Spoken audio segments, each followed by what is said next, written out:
Hi, my name is Nicole and this is my YouTube channel, Nicole Stitchtree. This is the second episode. I have to say I really enjoyed recording the first episode, but absolutely struggled with the tech. So yeah, it took me a while to upload it and get something I was happy with the quality. So I hope that this time works out better, but honestly I don't know if I've learned from my mistakes.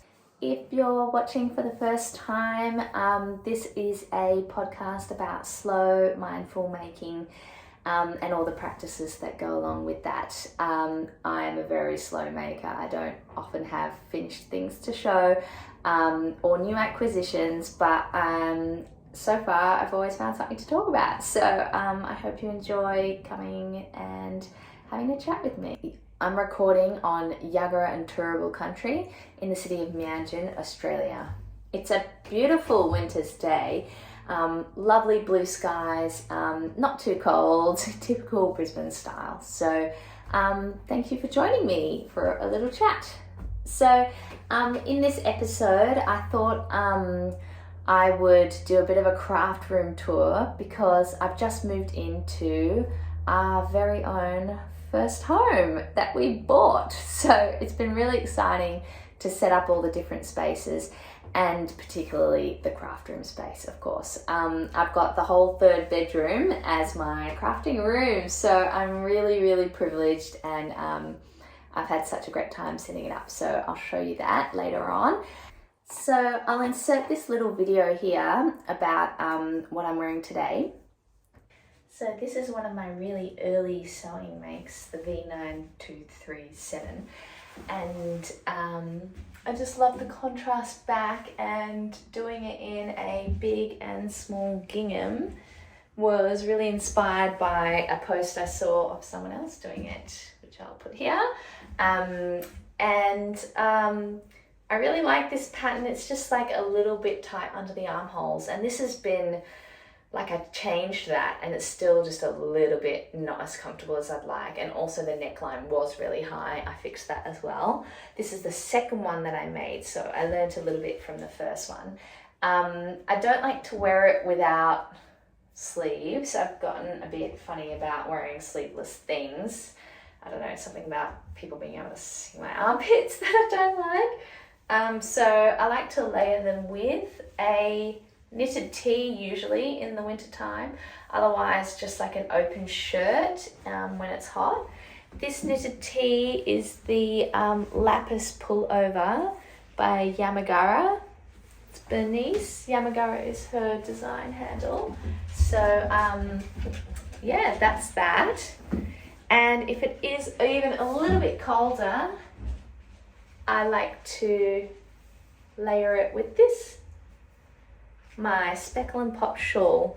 I like how the chevrons in the lapis contrast and come in with the chevrons here.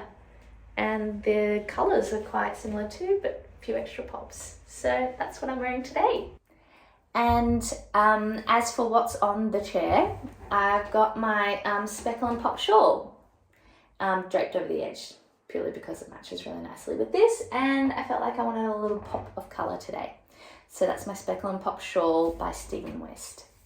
That was actually the first mystery knit-along that I did of his, and the first time that I used a skein of yarn rather than a ball. So I was only really just starting to get into it, you know, the indie hand-dyed yarns and everything. So naturally I spent the whole first week of the mystery knit-along untangling a huge mess from having tried to knit just straight from the skein. I feel like everyone does that. I hope it's just kind of like a baptism of fire that every knitter needs when they graduate from balls of yarn to skeins and suddenly they've got a huge tangle. So no, but really, if you're a beginner knitter, I really hope you avoid that because it's a pain to untangle. So that's about it for what's going on today.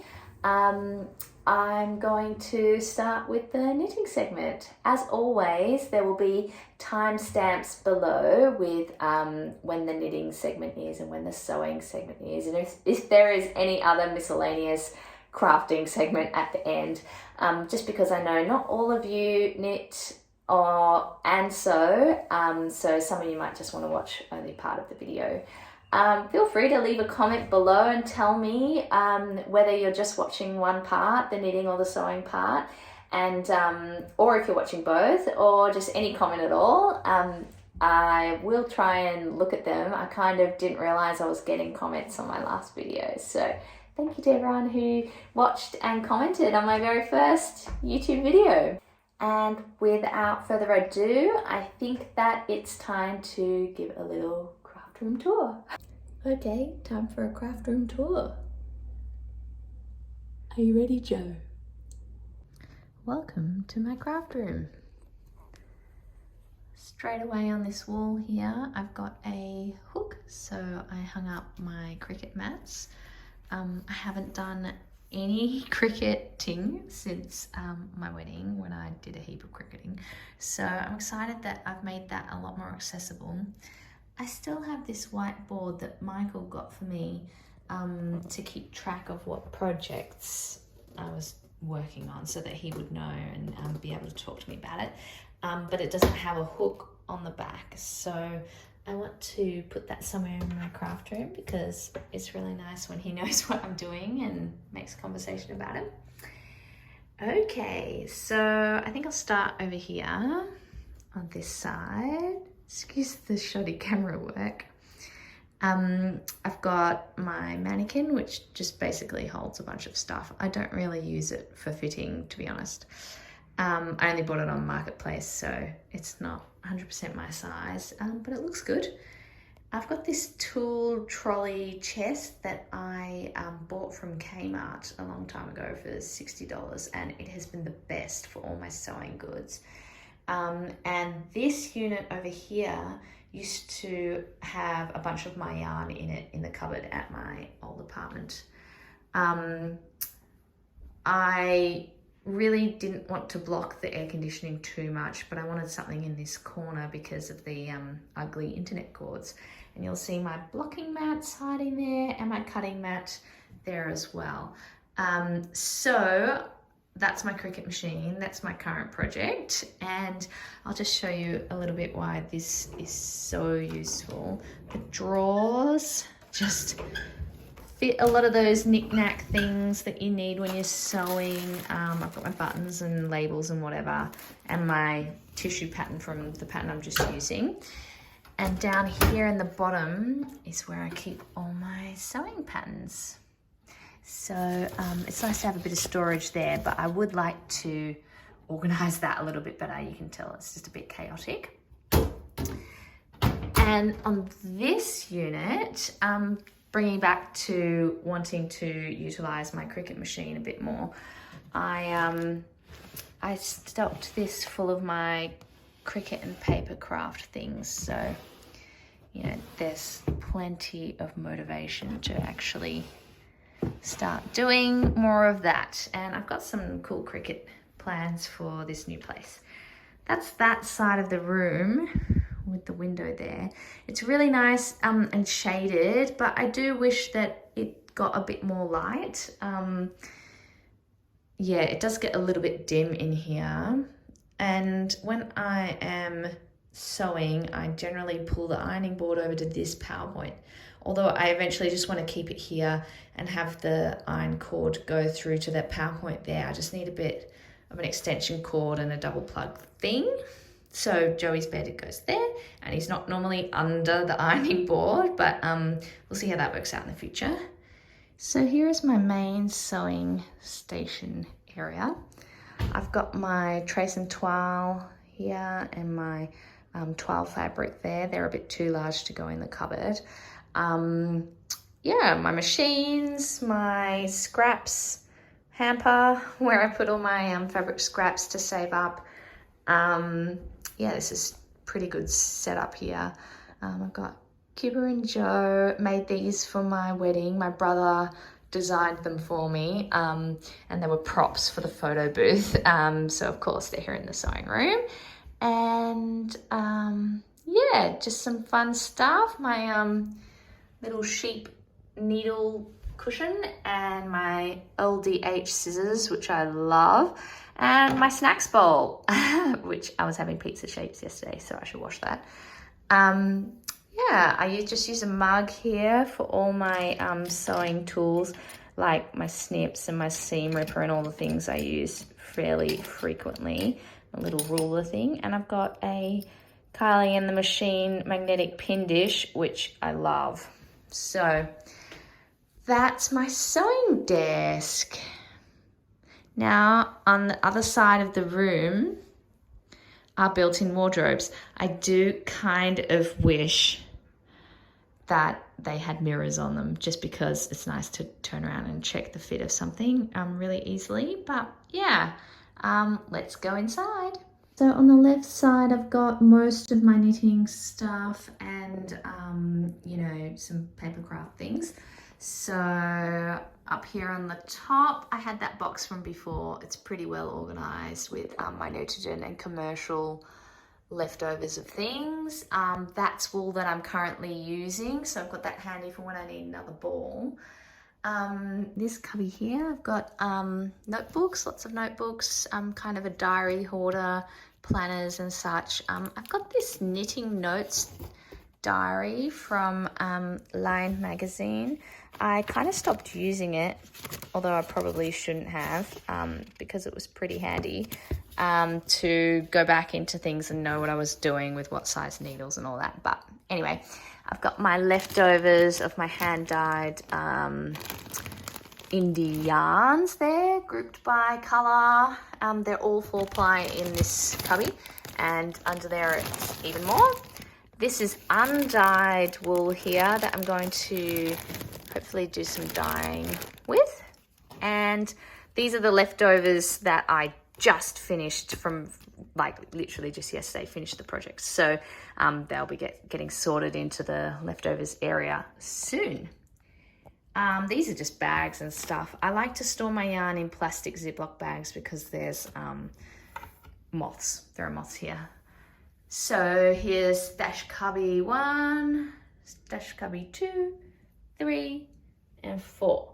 And it's amazing that they all fit in the cupboard. So I'm really happy with that. I've got my Swift and Winder down there.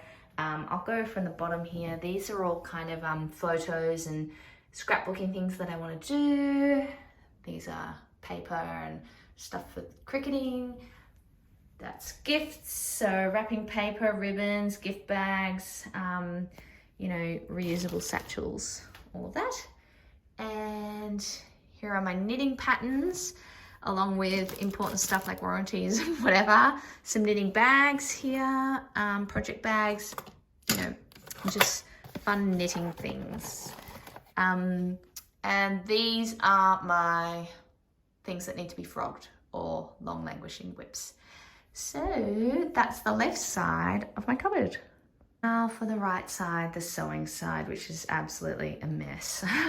I've got quilt batting up there and other stuffing type things. These are all items that I want to mend really soon, but I've also got this box here for mending or altering or doing different things. This is kids fabric. This is tablecloth I showed you about last time. That's some fleece I thought about using instead of quilt batting, because quilt batting is kind of expensive and I wasn't sure I wanted to do it, but then there was a massive sale, so I got some pretty cheap. These are all my knit remnants, knit fabric remnants or non-remnants. This is all kind of toiling sort of stuff and some wrapping paper which didn't fit in the other side. So interfacing, toiling, you know, my tracing paper, scraps, etc. I love that my patterns fit really well in here, the A0 patterns that I've printed. And there's just some craft paper there, which is also useful for tracing patterns. This is all my wedding dress stuff. So all the different pattern iterations that I did, and the toiles, and actually my final wedding dress, which I need to take out and get dry cleaned. And then we've just got boxes of my stash. So fabric stash properly here and here. That's a bit more, but not very well organized. And then these two are like, you know, leftovers bins. So they're sort of scraps that I think I'll be able to use either in kids' clothes or other clothes for me, like larger remnants and quilting. So it's a bit different to the scraps that I put in here, which are really tiny and I don't think I could use. So yeah, that's my storage there, which is really useful. And that has been my sewing room. I actually have these two very useful hooks here where I would want to hang that wall hanging I showed last time of the Goderic quilt. So I want to hang that up there and I think that'll look really great on this wall. I should clean it. So anyway, that's that. Joe, interested as always. And out here, actually, I'll show you out the window though. There's a tennis court next door, which is actually in a state of disrepair, so they don't really use it, but it's nice to have just like not another house there. And this is a frangipani tree, so when that comes into flower, I think this will be stunning.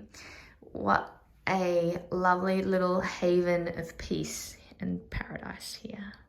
It's time for a knit chat. So it's been 2 weeks since my last video, basically probably 2.5 since I actually filmed it, and I have finished a couple of things, which is so amazing for me. I did kind of put myself on a time pressure because I wanted to get these things finished before going away to Tasmania, which is this Sunday. And it's quite wintry there and cold, so I'm really glad I finished these things. And one of them isn't even for me, so how good am I? Anyway, I'll show you that one first, and that is my husband's sweater.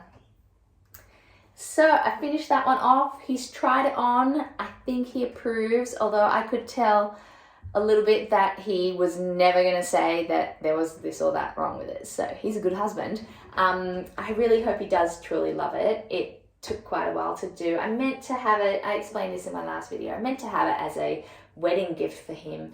And 6 months later, here it is. But it's his birthday on Monday, the day after we get to Tasmania. So I think this is going to be perfect gift for that.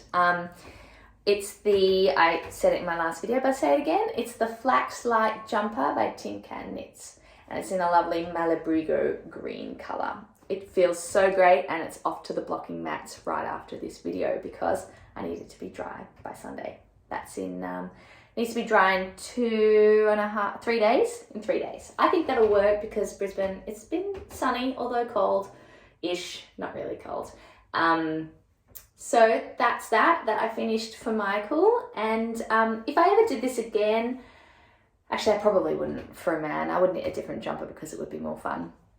It was quite hilarious. I literally just finished weaving in the ends and Michael was looking through a magazine and he was like, oh, can you make me one like this? I was like, no, I'm not going to make you another sweater. You can have that fit for our 10-year anniversary. How about that?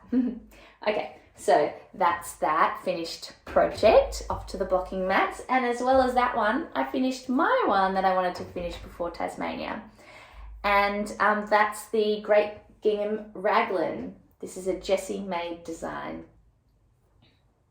I did the I-cord bind off on the neckline in the end, although I do wish I'd done the rib because I think it looks better than the I-cord.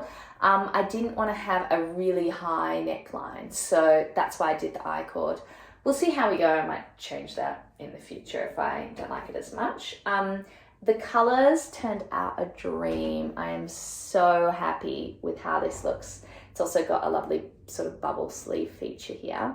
And I'm so glad I went with the tubular cast on because there's a nice bit of stretch there in the cuffs. So this one I tried on as soon as I got to the top and was about to do the I-cord bind off just to find out what I wanted.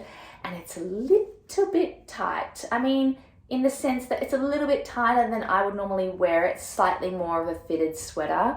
I prefer lately kind of looser fit things. I do still have some tighter fit sweaters, but I wear them less for sure. So we'll see what a bit of aggressive blocking can do. It does, I feel like my tension is quite good, so it does have a bit of room to stretch sideways.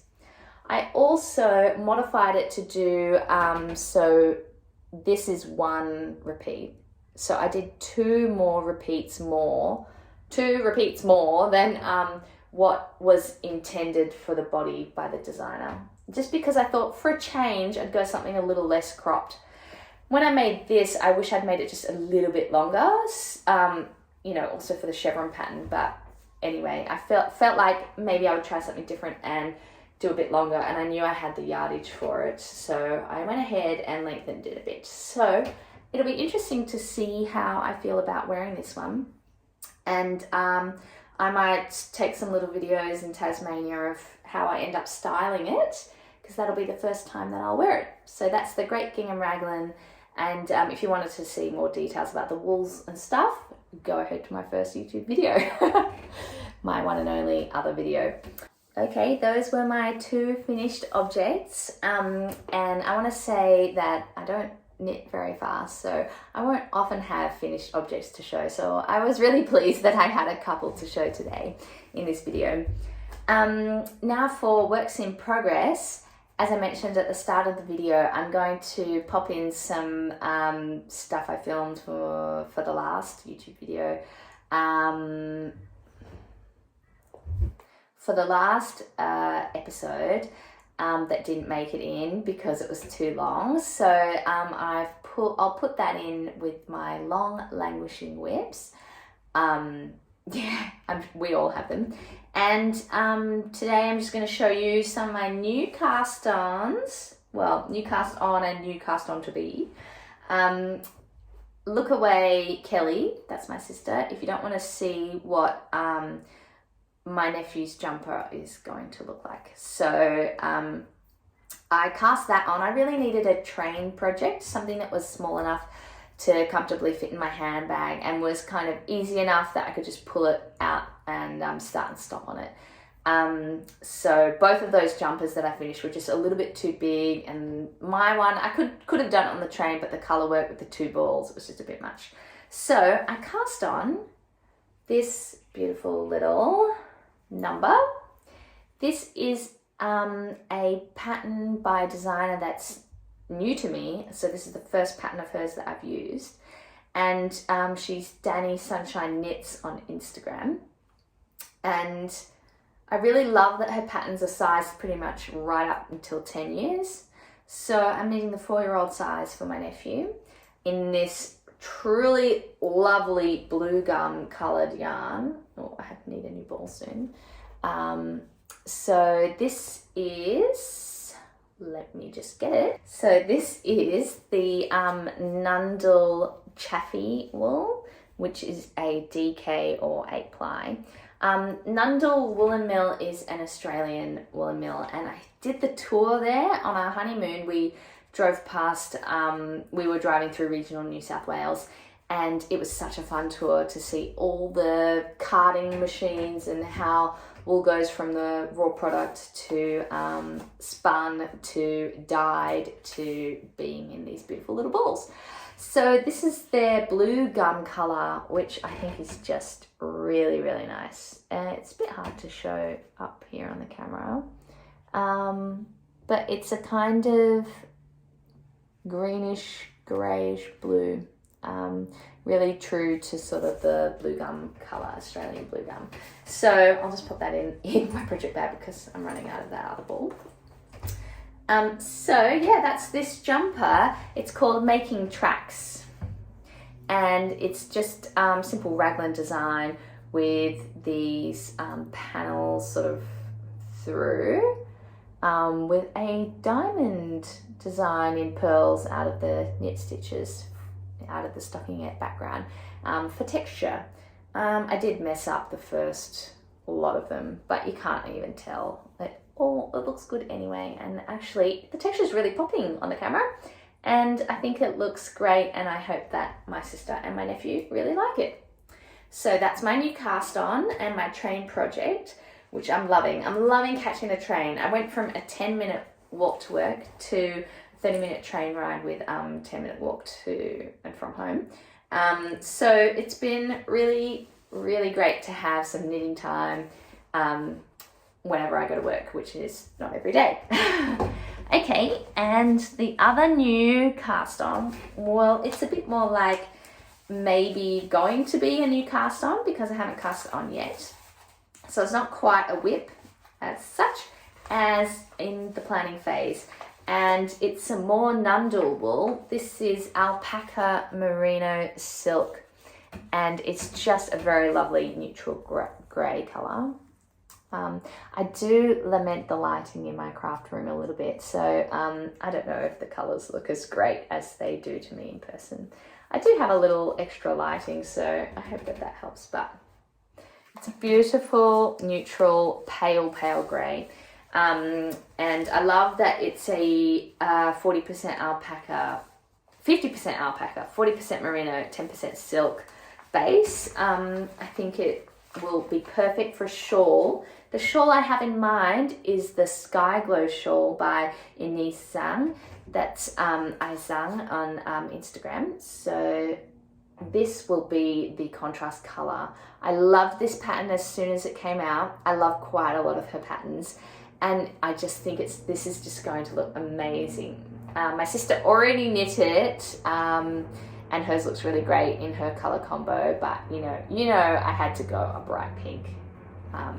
So that's that.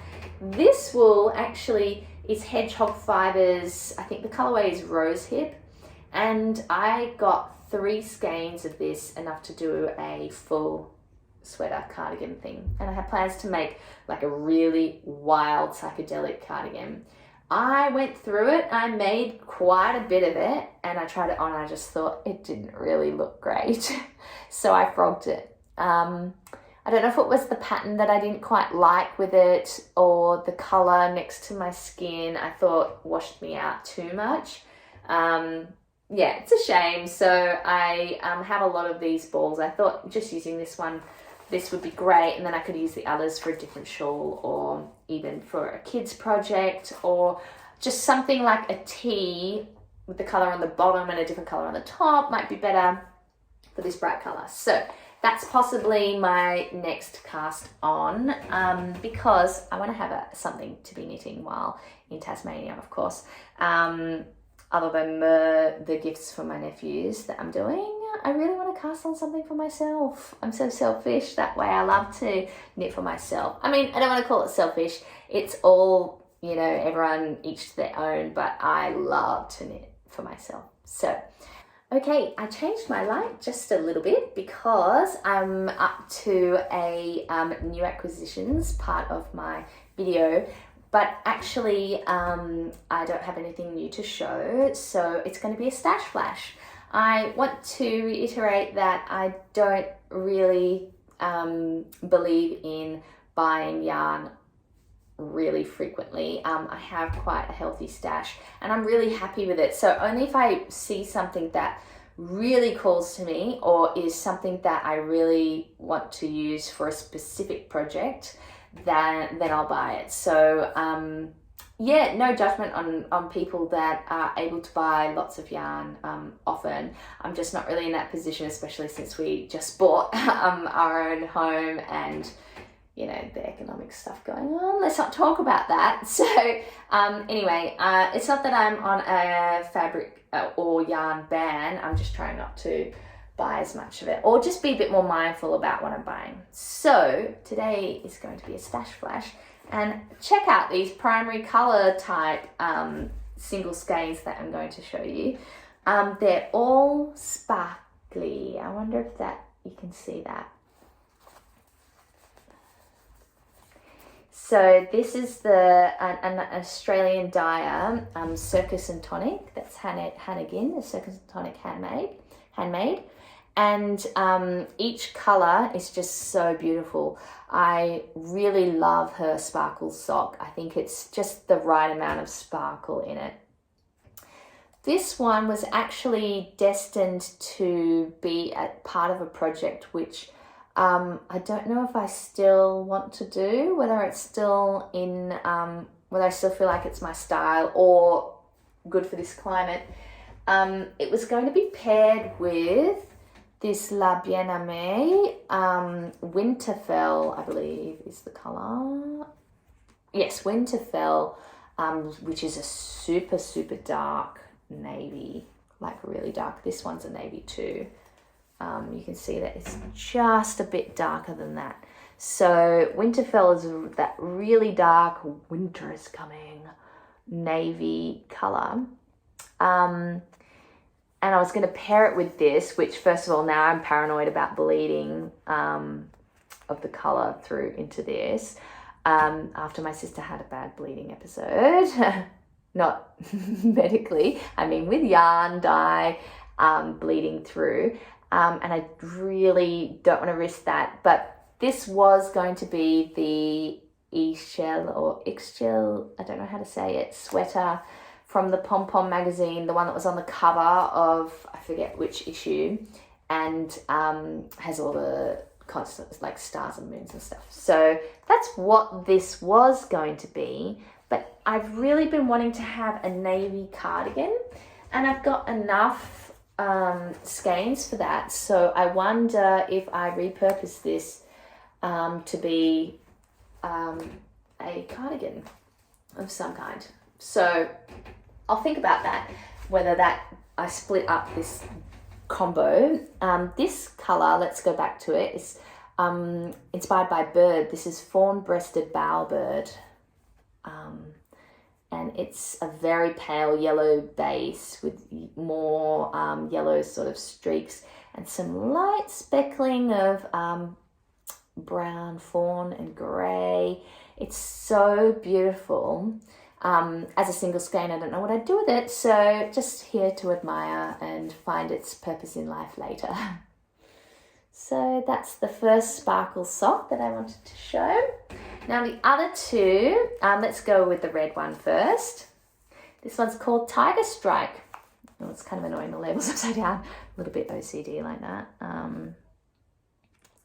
So Tiger Strike is obviously a red-based yarn with some oranges and yellows and less speckles, more variegated. So yeah, I think this could be really lovely knit up. Again, don't know what I'm going to make with it, but let's just admire the pretty sparkles. So that's the second sparkle skein I've got, and the third is my absolute favorite, and my sister also really loved it, so I thought maybe I would knit something for my nephew out of it. They're too big now to just be having a single skein, I think, maybe. And plus I kind of just didn't want to because they'd grow out of it. So this colour just needs to be treasured for longer than that. It's Emu. Look at this beautiful grey, like grey-blue colour with the speckles through, some magenta, some yellow, some teal, and I just imagine this is what the inside of an emu egg looks like, you know, where it's kind of opalescent, beautiful, you know, sheen and this colour. So I really love this. You know, maybe it would be cool to be able to do a shawl with all three of these. I don't know. I'll think about it. It'd be cool to highlight this really in one way. So anyway, that's my stash flash for today. I hope you enjoyed it. Those are pretty deep stash actually. Yeah, and I don't know, should I just cast on a navy cardigan, which I do really need in my wardrobe, or should I do the shawl, Sky Glow shawl, as my next project cast on? Let me know what you think. Okay, now it's the sewing segment. So, pun intended, the finished objects that I've completed since last video are just gift sewing. So well done me, very generous of me. I'll show the first one, which guaranteed success. I made 4 of these. These are just tiny little toddler t-shirts. These are ready to be posted, so I better get on it. I still have to make a few more gifts for friends who've had babies a while ago and I haven't sent them anything. But how cute is this vegetable fabric from Spotlight? Adorable. So this is the, and I included these tags for the parents because I just thought that's too funny, cute AF. And anyway, this is the Spoonflower Toddler Tee pattern, and it's a free one. So love that. Very quick to knock up, and I batch cut them all, which I don't normally do. So that went really quickly. So that's my first finished object, but remember I did 4. And my other one is a gift for my sister. So look away, Kelly, and just come back and watch later once you've got the parcel, please. It was her birthday at the start of June, and it is now the end of June, in the last week of June, and I really need to post it. So maybe I should just send it express tomorrow.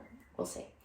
I made her a top. This is a boxy top. She doesn't really have much time to sew for herself, so the awesome sister that I am decided to make something for her. I did the curved hem at the back and the straight hem across the front. And if she doesn't like it, she can just send it back and I'll wear it. This pattern is the Maya top by Marilla Walker. And I described the sewing experience as amazing, wow, beautiful finishes, love this, to a big crash at the end where I was really not happy with the finished product. So I'll walk you through it just a little bit. It's got these beautiful facings as part of the pattern construction, and I really love them. And it's also instructed to French seam, basically the whole thing. So I was really happy with how it was looking in this beautiful linen, working up stunning, lovely finishes. And then the armhole facings are done flat, and then the side seam is done after that.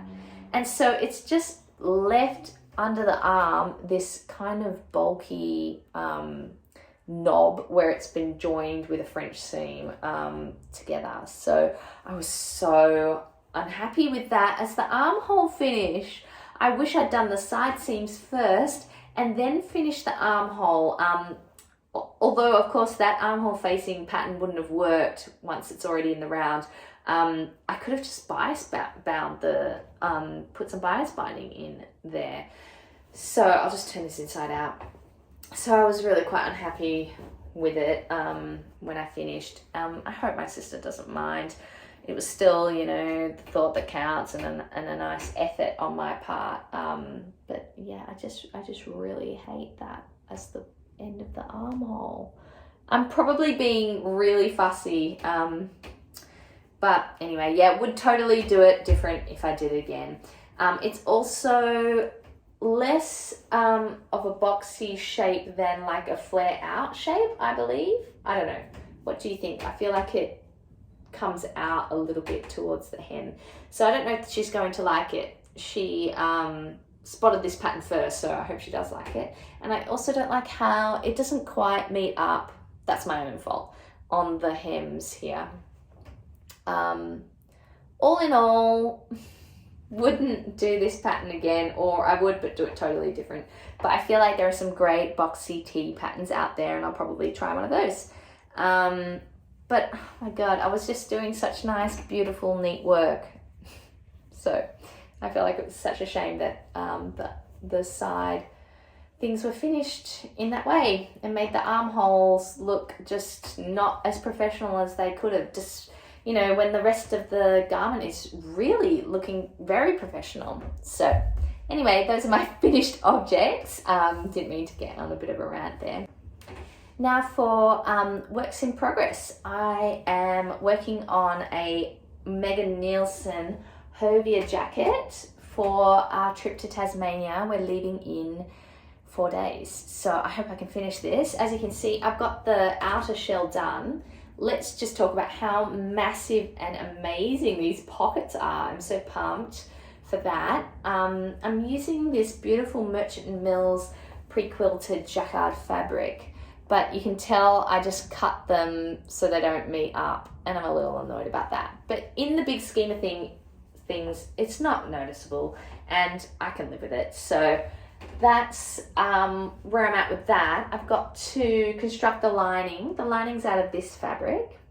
This was a remnant from the fabric store. It's a cotton silk, and it's just so soft and lovely. I don't like leopard print though, so actually making it into a top would have been the other purpose for it, but I just know I would never wear that top. So it's going to be great as a lining in my Hovia jacket.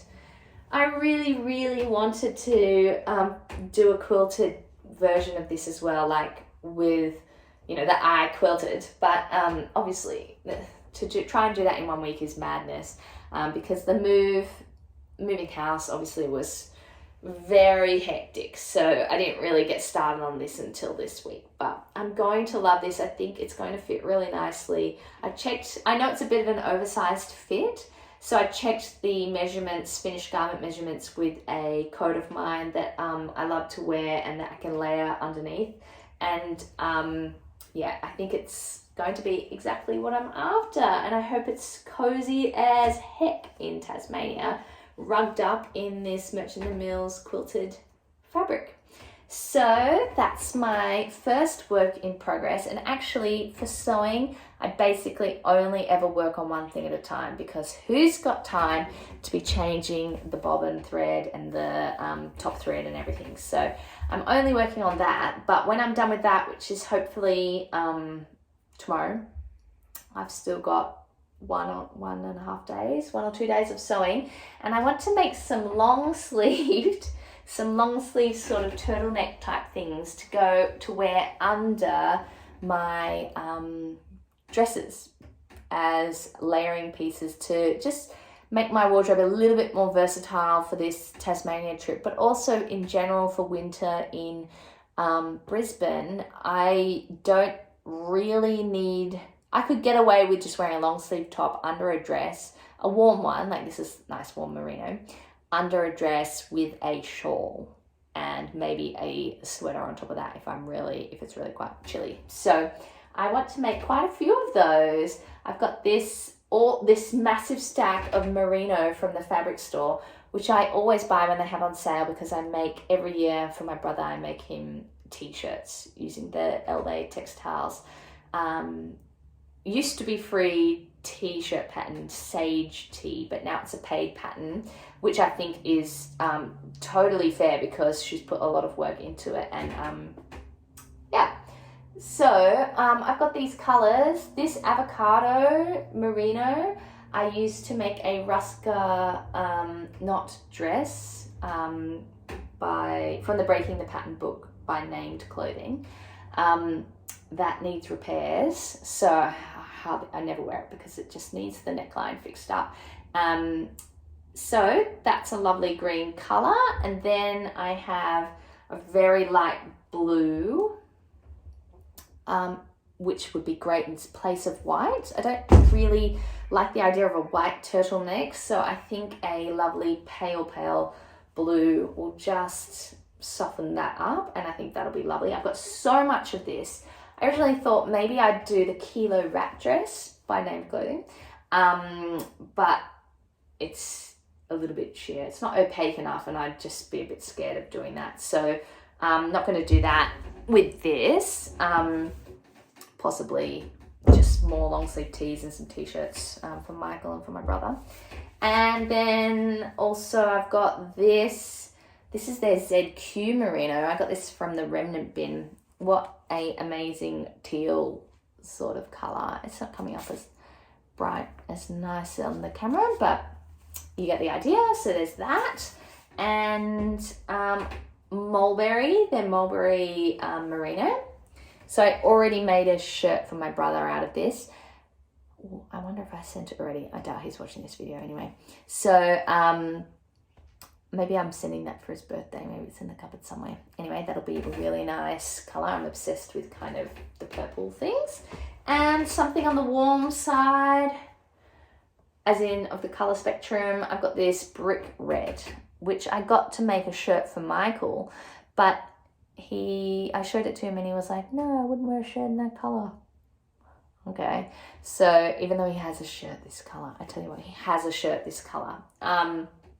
So that'll be another long sleeve shirt for me. And I've been like, I asked on Instagram what sort of pattern I should do. So I asked on Instagram what long sleeve turtleneck sort of pattern would be good. And a lot of people recommended the Nicole Stitchtree pattern, Nicole top. And I'm leaning towards that one. Although Helen's Closet has also released a long sleeved thing. So I'm going to check that out and do some research. And I've got the Ruska pattern from Breaking the Pattern book by Named Clothing, which has a long sleeved version in it. So I wonder if I just use what I've got. Except that means tracing the pattern off of those pattern sheets, and it's like looking at a kaleidoscope. It's such a mess. And I really obviously want to try to make quite a lot of these in a day or so. I don't have that much time. Maybe I'm being mad, to try to make so many. We'll see how many I actually make. I do also want to get a black merino so that I can make a black one. So that's my works in progress. Now, new acquisitions. I did get some new fabric in the last couple of weeks, and that is some, not from your usual source, I would say. It's that one of my favorite clothing brands, Kauai, which is based in Melbourne and all ethical, did a remnants sort of sale and a sample sale. So they had samples of their garments, and I thought I'd get some more pants because I love their tailored pants and they're becoming an essential for me. I've only got 2 pairs because they're expensive, but they last, and you know that they're well made and all the workers are paid properly. So that's kind of important and worth the price. Anyway, going off on a tangent. I wanted to get some of their fabrics. So I did. I got this black, and now I forget what it is, but it's a black sort. It's got a bit of texture. I don't know if you can see that. Now I'll have to fold it back up. But it's got a bit of sort of bubbly texture, and it's just a flowy black thing. So concert blacks coming up. Out of that, probably just a top because there's not that much, but maybe I could swing a sort of tunic type thing and wear that over my pants, my Pietra pants. So there's that black, I want to say Cupro, but I can't remember. I'll have to check that if I've got the receipt still around. And I got a quilter's pack, which I'll talk about later because I've also got this. Which is a velvet stripe viscose knit, I believe. And it's a navy velvet. So I just think it looks really great. It's got quite a bit of weight to it because of the velvet. So I'll have to be careful to stabilize whatever I make with this. And this, I'm thinking, will be the Kilo wrap dress by Named Clothing. My friend Nat has made a few of them and they look so amazing and so comfy. So I really want to make a couple, but I just couldn't settle on the fabric that would be perfect. And I think this is it. So Kilo wrap dress, yeah. And okay, so now we're on the quilter's stash pack. It was just they just send you whatever. Fabric scraps. It wasn't very expensive, but I was hoping for some pinks and just colors that are a little bit more me. And I feel like whoever put this stash pack together, quilter stash pack together, was in a Christmassy mood because we've got these which I don't love together. Maybe it's just because I'm seeing them together that I'm a little bit not as happy with it. And also with the blues, I don't like the whole thing as a combo. So whether I would actually even use this for quilting, I kind of had thought that I wouldn't anyway. But let's see how big these pieces are, and then I can probably get an idea of what I'm going to make. This is just a lovely long strip of that, I would definitely use this, a black velvety polka dot type thing. Or I could use them in quilts, but just not all the same one. I think that's probably what's going to happen. A lovely blue navy linen, truly gorgeous. This green linen, lovely. So I like them, I just don't like them all together. And this blue one is a slight knit fabric. Very, like, maybe this is just a cotton jersey type thing. And it's a lovely sort of navy marl. And a crinkle linen in red. And I can always make clothes for my nephews out of these sorts of things. This lovely gingham that's a wool type thing, so a very warm gingham. Yeah.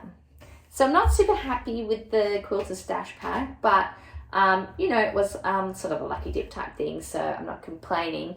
I will find things to do with them and love them, and worst comes to worst, I'm just making some clothes for my nephews. If I don't use them in quilts of my own, or as accents on clothing like a yoke or something. So that's that for my new acquisition. I thought I would also do a little stash flash. So also because I kind of wonder whether I could get this done for Tasmania. As I told you last time, I can be a bit mad about making before going on a holiday.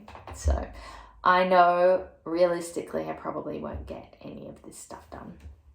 But this is a sweatshirt, a Liberty sweatshirt knit from the fabric store when they had a Liberty sale one time. And it looks so cozy, like fleecy inside. I should do this. I want to make a Megan Nielsen Jarrah sweater out of this. I just love the colors so much.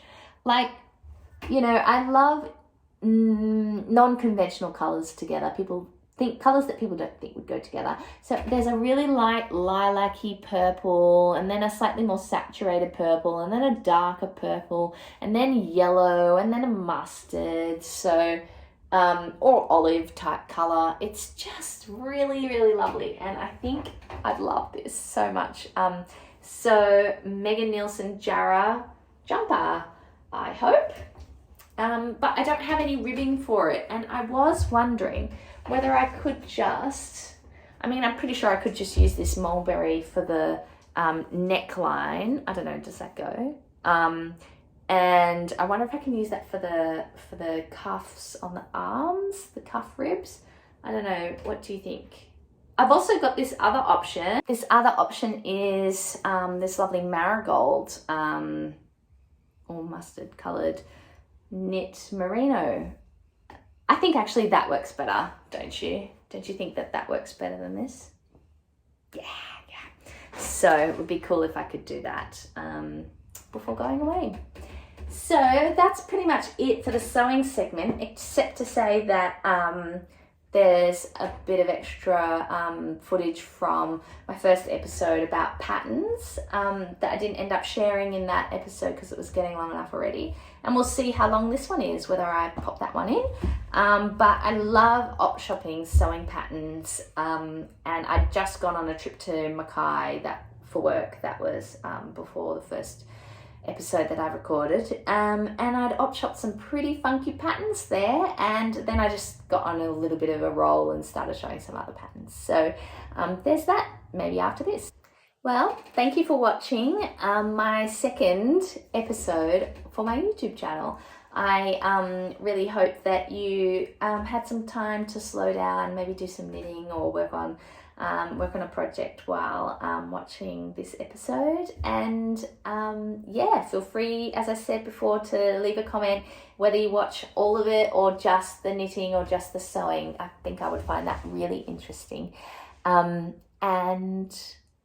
yeah, anything you want to see from me, that's also something you can write in a comment. And feel free to reach out to me on Instagram. I'm probably way more active on there than on YouTube. I don't really get YouTube notifications. So if you want to know anything, just pop over there and shoot me a message. Yeah, and that's that. Thank you so much. I wish you all some lovely, peaceful moments of slow and mindful making. Bye.